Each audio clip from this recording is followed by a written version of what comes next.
एक अति सुंदर महिला ने विमान में प्रवेश किया और अपनी सीट की तलाश में नजरें घुमाई।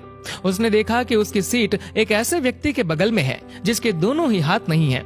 महिला को उस अपाहिज व्यक्ति के पास बैठने में झिझक हुई।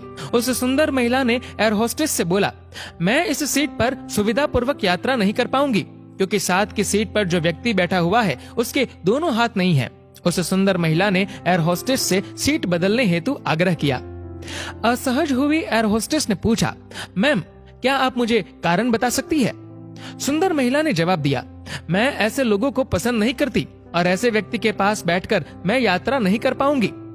दिखने में पढ़ी लिखी और विनम्र प्रतीत होने वाली महिला की ये बात सुनकर एयर होस्टेस अचंभित हो गई। महिला ने एक बार फिर एयर होस्टेस से जोर देकर कहा कि मैं उस सीट पर नहीं बैठ सकती, अतः मुझे कोई दूसरी सीट दे दी जाए। एयर होस्टेस ने खाली सीट की तलाश में चारों ओर नजर घुमाई पर कोई भी सीट खाली नहीं दिखी। एयर होस्टेस ने महिला से कहा कि मैडम, इस इकोनॉमी क्लास में कोई सीट खाली नहीं है, किंतु यात्रियों की सुविधा का ध्यान रखना हमारा दायित्व है, अतः मैं विमान के कप्तान से बात करती हूँ, कृपया तब तक थोड़ा धैर्य रखें। ऐसा कहकर एयर होस्टेस कप्तान से बात करने चली गई और उसने जाकर पूरी बात कप्तान को बताई। कुछ समय बाद वो लौटी और उसने महिला से कहा, मैडम आपको जो असुविधा हुई उसके लिए हमें बहुत खेद है। इस पूरे विमान में केवल एक ही सीट खाली है और वह प्रथम श्रेणी में है। मैंने हमारी टीम से बात की और हमने एक असाधारण निर्णय लिया। एक यात्री को इकोनॉमी क्लास से प्रथम श्रेणी में भेजने का कार्य हमारी कंपनी के इतिहास में पहली बार हो रहा है।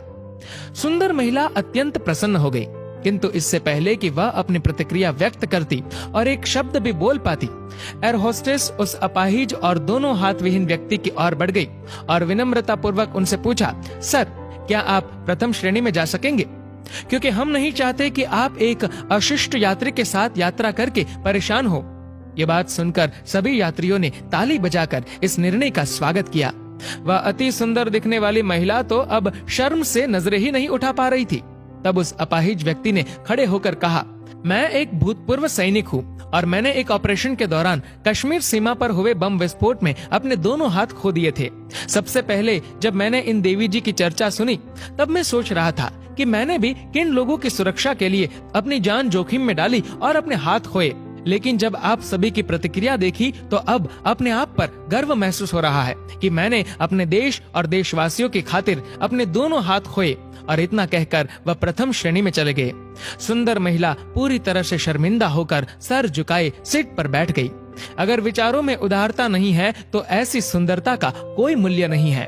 दोस्तों, इस कहानी को लेकर आपकी क्या राय है नीचे कमेंट करके जरूर बताएगा। और अगर आपको ये वीडियो अच्छा लगा हो तो इस वीडियो को लाइक करेगा, शेयर करिएगा ज्यादा से ज्यादा लोगों तक। और ऐसे ही और भी इंस्पिरेशनल वीडियोस के लिए सब्सक्राइब करें हमारे यूट्यूब चैनल को और फेसबुक पर फॉलो करें हमारे पेज को। धन्यवाद।